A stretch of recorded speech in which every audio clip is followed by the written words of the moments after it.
Então o Brasil parece distante isso que está acontecendo com a Ucrânia e Rússia, mas a gente tem que estar atento pra caramba, tomar lados, decidir o que a gente vai fazer e ter uma política, ter uma diplomacia em relação a isso, né? É muito importante. A gente precisa entender onde nós estamos pisando, para onde o mundo está indo, pra gente se posicionar. Mas aí você me ajuda na ordem que a gente vai falar as coisas. A gente começa por onde? Vamos explicar esse conflito. Vamos começar olhando para o mapa do mundo. Tá. E aí acho que a gente pega aquele mapa grande ali. Esse daqui? O do mundo. Esse daqui? Isso, esse daí. Tá bom, então vamos lá. Hoje viemos preparados aqui. Vou até tirar aqui, ó. Tira esse daí. Vamos lá. Trouxe umas canetas aí também. Isso. A gente vai mais para esse lado, vai para tudo aqui? Deixa eu botar essa bala aqui. Nunca a jujuba foi tão bem utilizada. Que é aí. Ops. Vou botar meu copo aqui. Tá. Toma um gole. Só para você entender, tem gente que tá pensando, né? Voltando pro raciocínio, antes de eu entrar aqui no mapa, que tá pensando como que esse grande jogo, esse tabuleiro tá funcionando. Tem. Quem são essas pessoas? Mais altas esferas de poder de um país. Presidente, as forças militares, os grandes estrategistas, as altas patentes de tudo quanto é instituição de Estado, não de governo.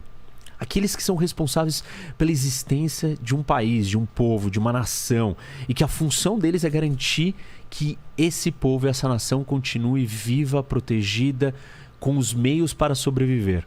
Uma decisão errada pode prejudicar uma nação por 10, 20 anos, ou atrasar, ou criar problemas. E te colocar em situações muito difíceis. Eu vou citar alguns exemplos de decisões, por exemplo, da Alemanha, que elas vão afetar, ou que estão afetando a Alemanha na situação que ela está hoje.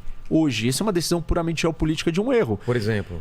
Por exemplo, ela decidiu que ela ia desligar as usinas nucleares. Exato. Ela fez isso em 2011, depois do acidente aqui no Japão, né? O acidente nuclear de Fukushima. E a Merkel, que estava no poder naquele momento, a chanceler alemã, ela sentiu que aquilo tinha um apelo mais popular. Não foi uma coisa racional, foi uma levada pela emoção, é isso? Tinha um contexto, tinha uma coisa séria acontecendo no Japão. Preocupante? Sim. Mas é um acidente. Tinha história de Chernobyl lá atrás. Tinha história de Chernobyl na Europa. E tem um detalhe na Alemanha ainda mais marcante. A Alemanha, quando teve a Guerra Fria, ficou dividida no meio. Certo. E ela ficou na iminência de ser o palco da guerra nuclear. Entre Estados Unidos, na Guerra Fria, Estados Unidos de um lado e União Soviética, né? União Soviética do outro e lado. a Alemanha estava dividida aqui no meio. E o Ocidente estava aqui parado, todo armado, e a União Soviética aqui. Então, a Alemanha estava no centro da potencial. E ela fica quase no centro mesmo da Europa aqui, Isso, né? Ela fica mesmo. E essa é uma posição que explica muito da história da Europa e do papel da Alemanha. Até da Primeira e Segunda Guerra. Porque ela está no Middle Europa, né? É o país do meio da Europa, é um país da Europa Central. Exato. Isso dá uma condição específica para ela, que depois eu vou falar disso aqui, né? geopolítica. Mas ela estava no meio de uma potencial guerra atômica. Então, ela viveu o medo da guerra nuclear. 2. Ela assim, né, depois do Holocausto, da Segunda Guerra Mundial, de tudo que aconteceu aqui, os alemães perceberam que eles foram muito destrutivos e adotaram uma política pacifista. Você está falando o seguinte, já tem história do Holocausto. Já tem história de merda. Segunda Guerra Mundial, a gente foi devastado, fomos destruídos. A Alemanha foi destruída. Se tem um desastre aqui numa usina nuclear, pronto. Não é só isso, assim, tipo, nasceu uma cultura pacifista. Por quê? Na Alemanha. Isso. Claro. Fruto do que eles fizeram. Então, o remédio, a cura disso vamos segurar a nossa onda, não vamos mais ser belicosos, vamos ser pacifistas. A soma da história que fez eles serem pacifistas com o medo de ter vivido uma guerra atômica faz dos alemães um lugar onde a energia nuclear é bastante rechaçada. Entendi. Porque traz memórias de duas coisas muito ruins. Pra você ter uma ideia, o Partido Verde da Alemanha é um dos partidos verdes mais bem-sucedidos do mundo, com mais cadeiras no parlamento sempre. Então, a cultura verde ambiental na Alemanha é forte. Antinuclear, mais forte ainda. Aconteceu Chernobyl. Acontece um acidente de Fukushima no Japão, o que acontece com esse caldo, com esse contexto cultural e histórico da Alemanha? Vamos fechar. Vamos fechar. E aí o que a população fala? Fecha tudo. Por favor. Estamos com você. Sem ter uma outra alternativa forte. Isso. Aí é a ação do ponto de vista geopolítico destrambelhada. Por quê? Porque você tem que pensar na estratégia. Qual que vai ser o substituto da energia nuclear no seu país? Se tem eólica e solar já suficiente para suprir tudo isso? Energia eólica e solar são intermitentes, né? Elas têm. Você não tem sol o dia inteiro, você não tem vento o dia inteiro. A energia nuclear não, você está ali produzindo, ela é consistente, ela é confiável. Hidrelétrica também? Isso, a hidrelétrica tem o problema da água e da chuva. E que você também, quando tem seca no Brasil, a gente estava com um problema e estava com problema de novo de apagão e de falta de energia. Isso, é verdade. Então, você não pode substituir por qualquer coisa. E aí tem o custo, obviamente, dessas outras tecnologias. Quando você desligou as usinas nucleares, aí você passou a depender do que estava mais disponível, mais perto, que era o gás natural, quem trazia esse gás natural era a Rússia. Então, esse daqui era só um exemplo para dizer que escolhas geopolíticas ruins atrapalham o seu país. E a gente já vai ver daqui a pouco por que atrapalha a Alemanha, ou como está atrapalhando a Alemanha e o que causou para a Alemanha. Certo. Mas vamos voltar então aqui, vamos partir do começo, né? E olhar para esse mapa e entender o que a gente está vendo. Assim, quando a gente fala em geopolítica, tem um monte de elementos que afetam a geopolítica. Então você pode dizer assim, temperatura, clima, é um elemento.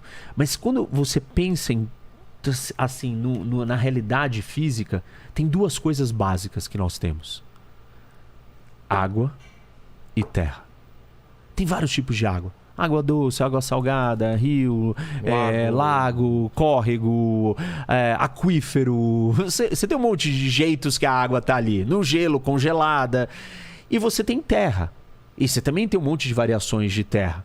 Você tem montanha, você tem planície, você tem planalto, você tem pântano, você tem um monte de coisa. Você tem praia, você tem misturas de terra. Mas basicamente nós estamos vendo aqui água e terra. Certo. Tem mais água no mundo do que terra. Essa é uma realidade do nosso planeta. Bom, e aí, assim, os geopolíticos, os grandes pensadores da geopolítica, eles começaram a olhar para isso e falaram assim: qual é a força, a potência, o poderio capaz de dominar o mundo? Aquele que surge da orientação da natureza marítima, da água, ou aquele que surge da orientação terrestre, continental? O que é surgir da orientação terrestre ou surgir da orientação marítima? Surgir da orientação terrestre. Você está localizado no meio de um continente de terra sem saída para o mar. Tá. Você tem relação com a água? Não. Não, você não tem. Ah, mas tem um lago. Bom, tá bom, mas é uma relação diferente, não tem saída. Você não está acessando a grande parte do planeta, do mundo, que é a água. Então, se você estiver aqui no Quirguistão, esquece. Na Ásia Central, você não tem saída para o mar. Você não tem relação com a água. Você jamais será uma potência marítima. Você é uma potência continental, terrestre. E isso vai ter efeitos gigantes na cultura e no tipo de sociedade que vai nascer. Acho que eu falei isso na outra vez também. Que você tem as montanhas e tal, e você tem uma sociedade mais conservadora quando não tem acesso ao mar. É diferente. Tem o Paraguai aqui que não tem saída para a Bolívia. São os países mais pobres da América do Sul, por um acaso. Relação. Exatamente. Que são os da Ásia Central, que são os do centro da África. Você não consegue escoar os seus produtos sem depender de outro país. Exato. Ou fica muito caro, né? Fica caro, você está distante. Aí você fala assim, mas por que eu tenho que escoar? Ele não pode ser autossuficiente? Não existe países autossuficientes numa economia globalizada. E o meio de transporte mais barato de todos é o marítimo. Exato. Por que você não manda por avião? Porque é muito caro. E aí a tecnologia. Talvez um dia, se a gente fizer meio de transporte aéreo super barato, muito barato, de cargas imensas, talvez ser um país sem saída para o mar não vai ser um problema que é hoje. Isso quer dizer que todos os países sem saída para o mar vão ser pobres ou vão ter problemas? Não, né? Acho que eu também já falei disso, que tem as exceções. E as exceções aqui na Europa, a Suíça, a Áustria, são países riquíssimos. Exato. Mas aí o que dita, já que você não tem saída para o mar, quem é o seu vizinho que te dá acesso ao mar. E quem são os vizinhos da Suíça? França, Itália, Alemanha. São os países mais desenvolvidos do mundo. Se você botar, talvez, Chad aqui, com esses vizinhos, ou você trazer a Alemanha aqui para o lugar da Líbia, o Sudão para o lugar da Itália e a Nigéria para o lugar da França, vai mudar. O Chad vai ser um outro país, ou vai ter outra riqueza, outro desenvolvimento. Bom, então, vamos lá. Você tem duas forças, a força terrestre e a força marítima. E aí o Mackinder, que é um desses grandes pensadores, um inglês, ele foi lá e falou assim, ele prestou atenção e falou, olha, o que fez a Inglaterra ser a grande potência, né, o Império Britânico, é que os ingleses controlavam os oceanos do mundo e com o controle dos oceanos eles conseguiram chegar em outros lugares. Porque esse é um ponto interessante. Não existem muitos jeitos de você chegar em todos os lugares do mundo. Por terra não é. Não dá. Se você estiver aqui, você não chega em todos os lugares do mundo por terra. Se você estiver aqui, você não chega em todos os lugares do mundo por terra. Por onde que você consegue chegar em todos os lugares do mundo? A gente diz que existem 4 pontes. Tá. Água, que é o principal. O segundo é o aéreo, voando. O outro é o espacial, fora da Terra, espaço sideral, que é uma extensão do aéreo, vai. Entendi. E o outro é o cibernético. Só que o cibernético você não manda pessoas, nem coisas. Dados, né? Você manda dados, informações e conversa e vídeo, a gente falando e ligação, etc. A gente chama isso de Global Commons. São os 4 meios de acesso e conexão do planeta inteiro. Ah, é do planeta inteiro? Todo? Tudo? Não, não é tudo, porque se estiver na Bolívia, tipo, o marítimo não vai chegar lá, então vai ser um problema. Você vai ter esse problema. Bom, e aí o que acontece? A pergunta que o Mackinder estava tentando responder é qual das potências vai dominar o mundo? A força... Quando que ele estava fazendo essa 1902, 1903, ele começou Quem estava dominando naquela época? O Império Britânico era a grande força. Portugal e Espanha ainda não. Já tinham sido, mas já tinha passado a época deles. Começou por eles, começou com as navegações e tal. E aí a Inglaterra era o grande motor. Isso, só que aí ele vira e fala o seguinte, olha, a potência marítima que Portugal e Espanha tinham sido e que os ingleses eram, não é mais a força que vai dominar o mundo. Ele já viu isso naquela época? Ele já estava... Ele virou e falou assim, gente, é o seguinte, até agora tá todo mundo focando, porque antes dele veio um outro pensador que chama Alfred Mahan, que era um americano, da Marinha Americana, e ele disse, os oceanos e o controle do mar, das rotas marítimas, te faz ser a força mais poderosa do mundo, te faz dominar o mundo. Quem controlar os oceanos do mundo, quem controlar a água, a potência marítima vai dominar o mundo.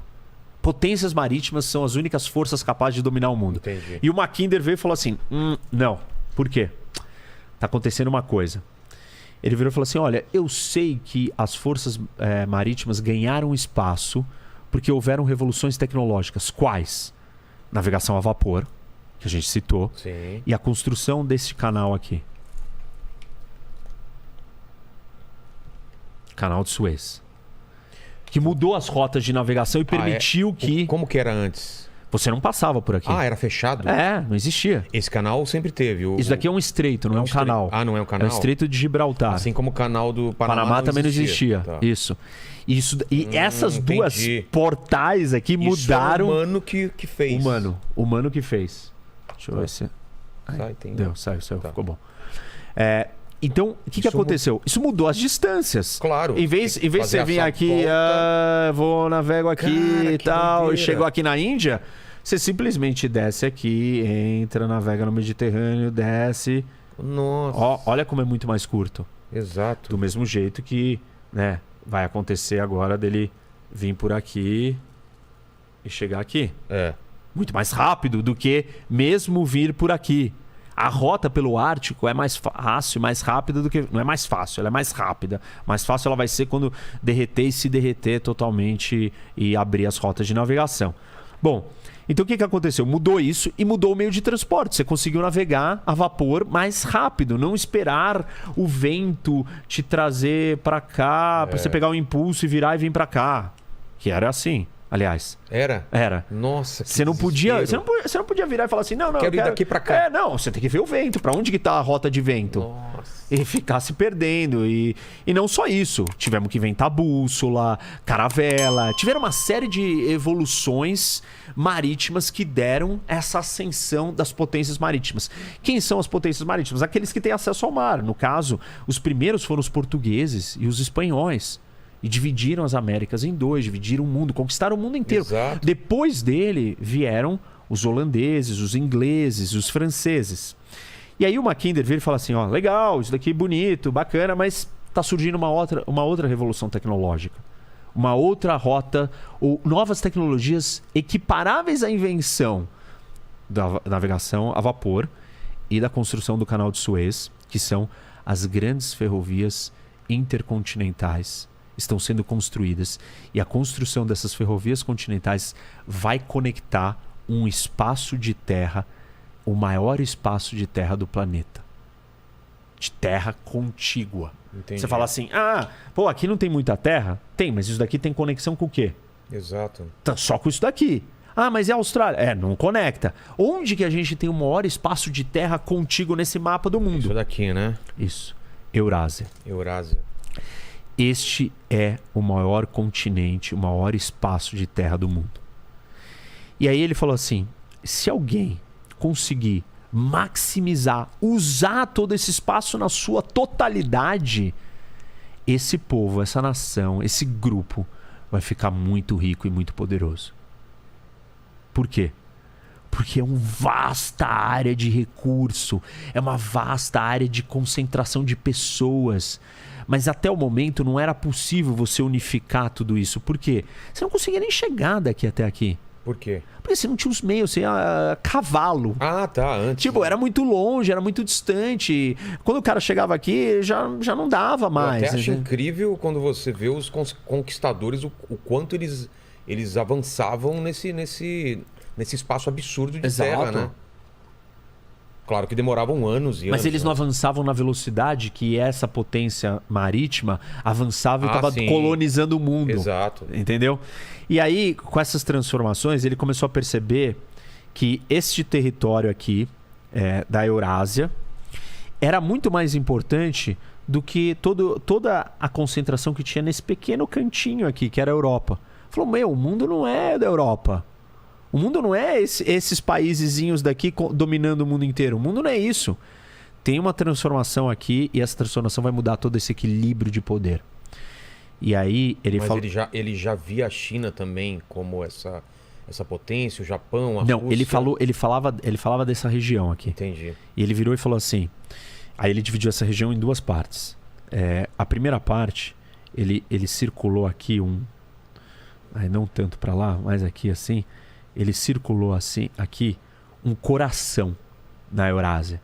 E no coração da Eurásia, ele virou e falou assim, daqui você consegue acessar e bloquear todas as outras rotas e caminhos que a força marítima pode penetrar nesse lugar aqui. Vamos lá. Por quê? Quer dizer que quem controlar esse espaço aqui vai estar dentro de uma fortaleza. Por quê? Porque quem tá aqui fora, para chegar até isso daqui, não consegue.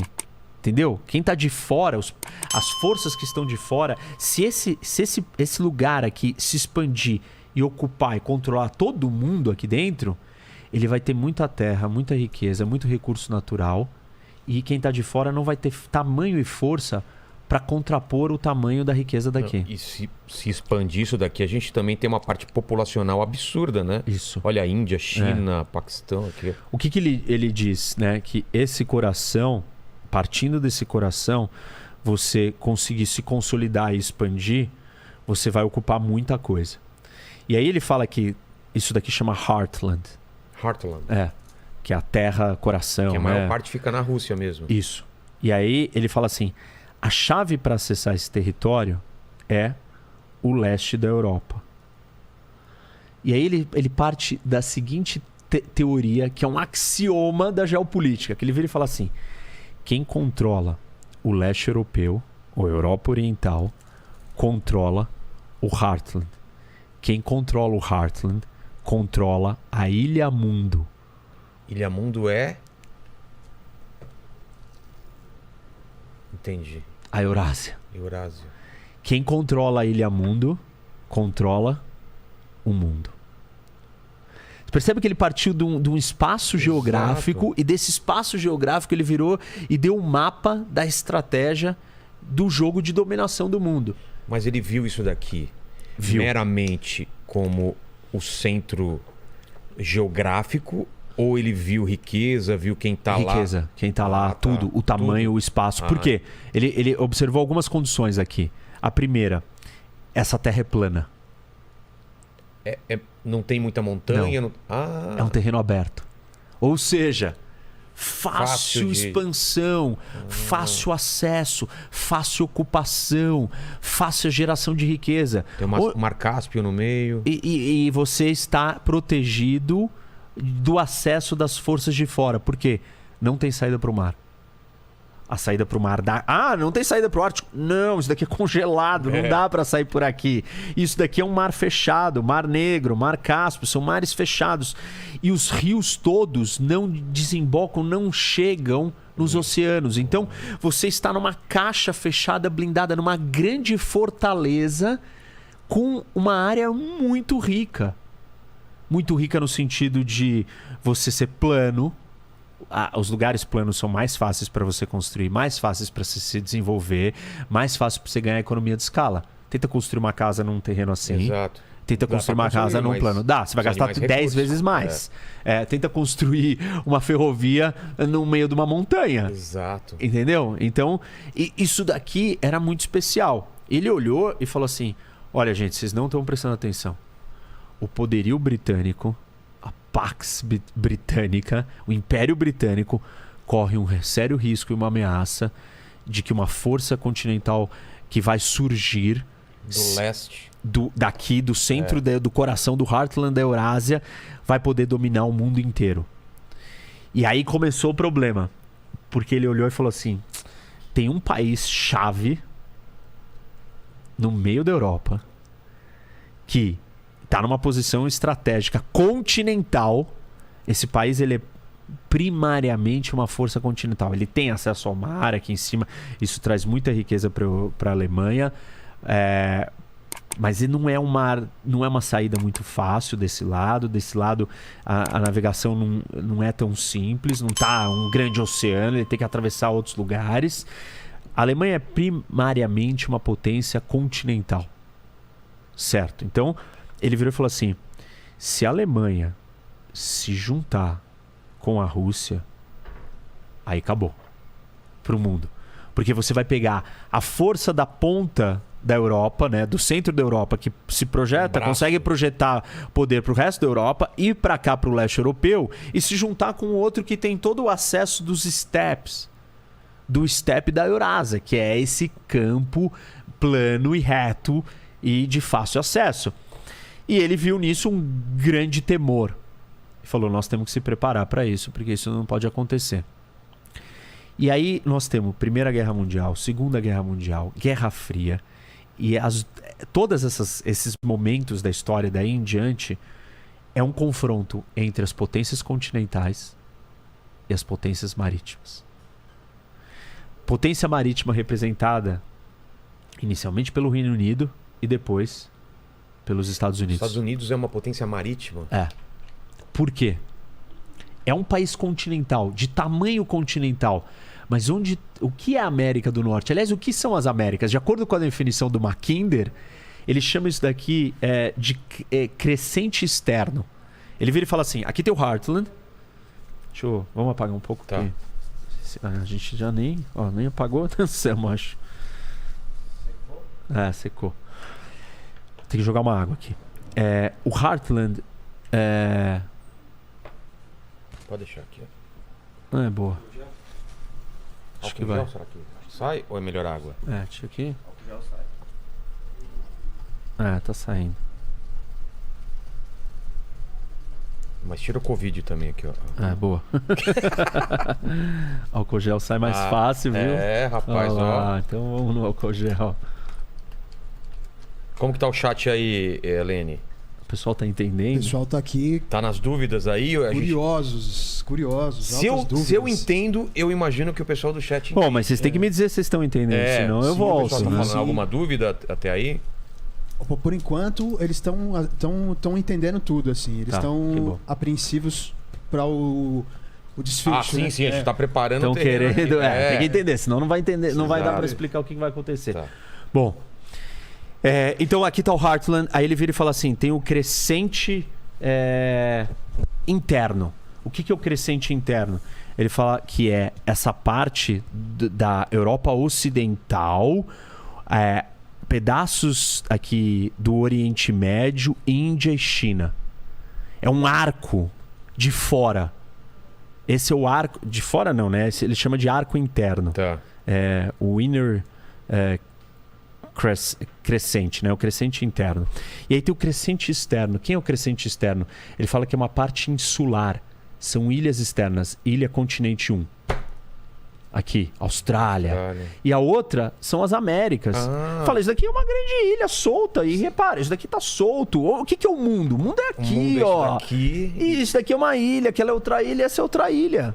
Nós temos 3 outras grandes gigas ilhas Mas continentais. faz sentido isso que fala? Pô, pensa, isso daqui não está conectado nem com isso e nem com nada daqui. Isso daqui está isolado, isso daqui está isolado, isso daqui também está isolado. Total, então, o que você tem? Você tem aqui. E a África também está isolada, porque tem uma separação, tal, porque tem um deserto do Saara, depois tem uma grande floresta tropical, não é um terreno transponível, é bastante difícil, problemático. Então, primeiro tem deserto, depois tem floresta tropical, tem mar aqui separando, tem o Mediterrâneo em cima.